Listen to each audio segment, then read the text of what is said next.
আমাদের জীবনকে এমন ভাবে গঠন করার চেষ্টা করি, এমন ভাবে জীবনকে সাজানোর চেষ্টা করি, এমন ভাবে নিজেকে সংশোধন করি যে আমার মৃত্যুর সময় অথবা আমার মৃত্যুর পরে, আমার জানাজাটা দেখার পরে, আমার খাটিয়াটা দেখার পরে, আমার কবরটা দেখার পরে যেন মানুষ এতটুকু বলে যে না, এই যে লোকটা ইন্তেকাল করছেন, এই লোকটা দুনিয়াতে ভালো ছিল, তার আচার ব্যবহার ভালো ছিল, সাধ্যমতো মানুষের পাশে দাঁড়াইছে, মানুষের সাথে হাসি মুখে কথা বলছে, মানুষকে কষ্ট দেয় নাই, মানুষের উপরে জুলুম করে নাই, লোকটা খুবই ভালো ছিল।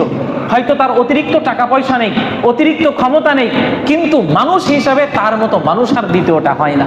এতটুকু কারো জবান থেকে যদি আমার পক্ষে, হাদিসের মধ্যে আসছে, 4 জন মানুষও যদি কোনো মানুষের পক্ষে এইরকম সাক্ষী দেয়, আল্লাহ পাক রব্বুল আলামিন তাকেও কিন্তু মাফ করে দেবেন।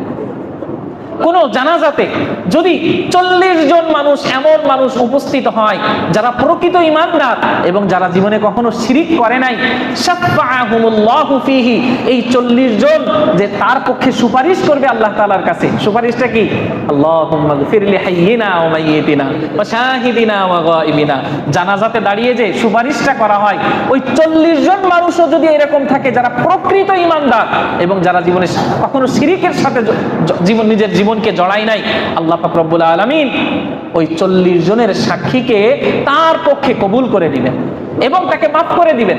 সুবহানাল্লাহ বিহামদিহি। তাহলে আমাদের জীবন কি এরকম বানানো দরকার না?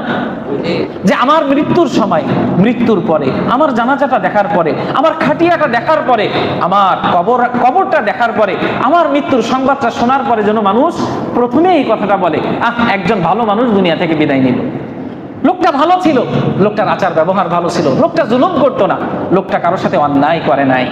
এরকম একটা জীবন বানানোর চেষ্টা করি। আমি দুনিয়াতে সবচাইতে ক্ষমতাশালী, প্রতাপশালী, আমি সবচাইতে ধনী ব্যক্তি, কিন্তু আমার আচার ব্যবহার, আমার আখলাক চরিত্রের দ্বারা অন্য মানুষ যদি কষ্ট পায়, অন্য মানুষ যদি সন্তুষ্ট না থাকে, তাহলে ওই ক্ষমতা, ওই সম্পদ আর ওই প্রতিপত্তি, ওই প্রতাপ, এগুলো নিয়ে আমি কি কাজে লাগাবো বলেন? কোনো কাজে কি লাগবে? হাসরের ময়দানে তো আপনার সম্পদ কাজে লাগবে না, আপনার ক্ষমতা কাজে লাগবে না। মা আগনা আন্নি মালিয়া হালাকা আন্নি সুলতানিয়া।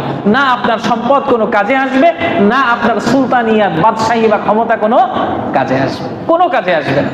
তাহলে নিজের জীবনকে এমন ভাবে গঠন করার চেষ্টা করি, নিজের জীবনকে এমন ভাবে বানানোর চেষ্টা করি যে আমার মৃত্যুর পরে যেন মানুষ আমার মৃত্যুর খবর শোনার সাথে সাথেই প্রথমে তার মুখ থেকে যেন এই আওয়াজটা বের হয়, লোকটা ভালো ছিল।